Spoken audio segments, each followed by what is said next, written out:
Hi, boys and girls. I miss you a lot. You know how much I love peace and quiet?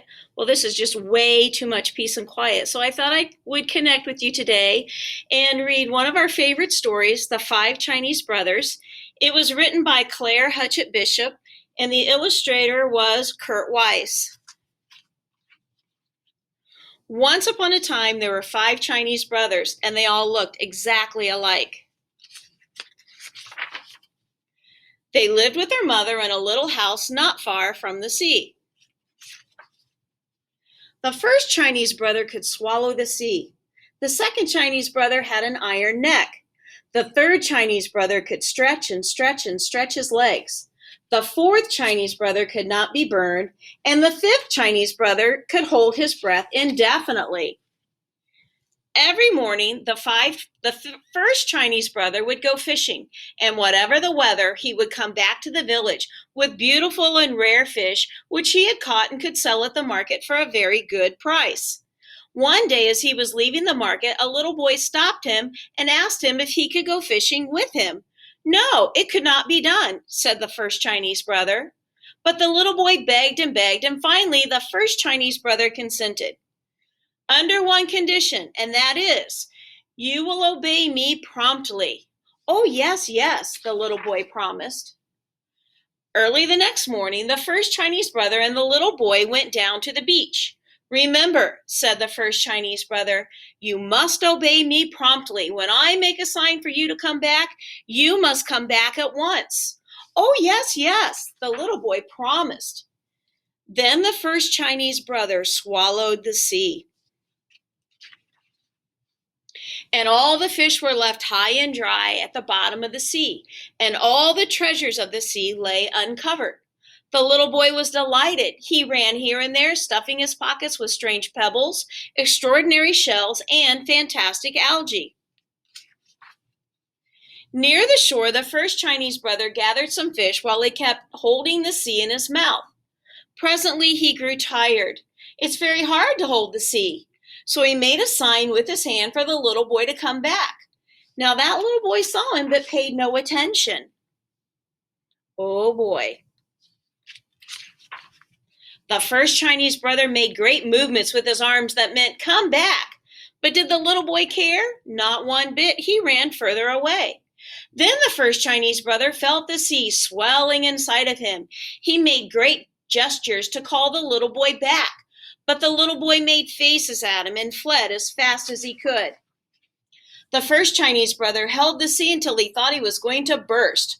All of a sudden, the sea forced its way out of his mouth, went back to the seabed, and the little boy disappeared. When the first Chinese brother returned to the village alone, he was arrested, put in prison, tried, and condemned to have his head cut off. On the morning of the execution, he said to the judge, Your Honor, will you allow me to go and bid my mother goodbye? That is only fair, said the judge. So the first Chinese brother went home, and the second Chinese brother came back in his place. All the people were assembled on the village square to witness the execution. The executioner took his sword and struck a mighty blow. But the second Chinese brother just got up and smiled. He was the one with the iron neck, and they simply could not cut his head off. Everybody was angry. They decided he should be drowned. On the morning of the execution, the second Chinese brother said to the judge, Your Honor, will you allow me to go and bid my mother goodbye? That is only fair, said the judge. So the second Chinese brother went home, and the third Chinese brother came back in his place. He was pushed on a boat made out for the open sea. When they were far out on the ocean, the third Chinese brother was thrown overboard. But he began to stretch and stretch and stretch his legs way down to the bottom of the sea.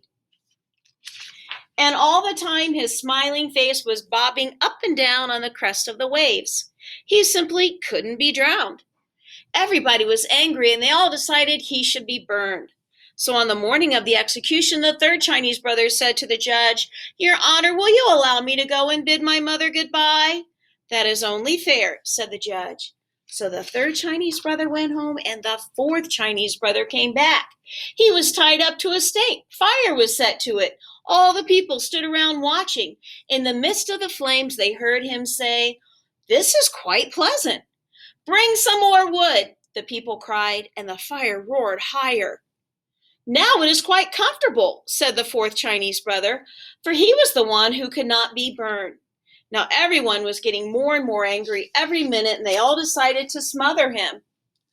On the morning of the execution, the fourth Chinese brother said to the judge, "Your Honor, will you allow me to go and bid my mother goodbye?" "That is only fair," said the judge. So the fourth Chinese brother went home, and the fifth Chinese brother came back in his place. A large brick oven had been built on the village square, and it was stuffed with whipped cream. The fifth Chinese brother was shoved into the oven right in the middle of the cream. The door was shut tight, and everybody sat around and waited. They were not going to be tricked again, so they stayed there all night and even a little after dawn just to make sure. Then they opened the door and pulled him out, and he shook himself off and said, "My, that was a good sleep." Everybody stared open-mouthed and round-eyed.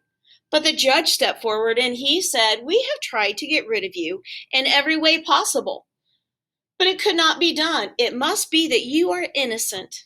"Yes," shouted all the people, so they let him go, and he went home, and the five Chinese brothers and their mother all lived together happily for many years. I hope you enjoyed our story.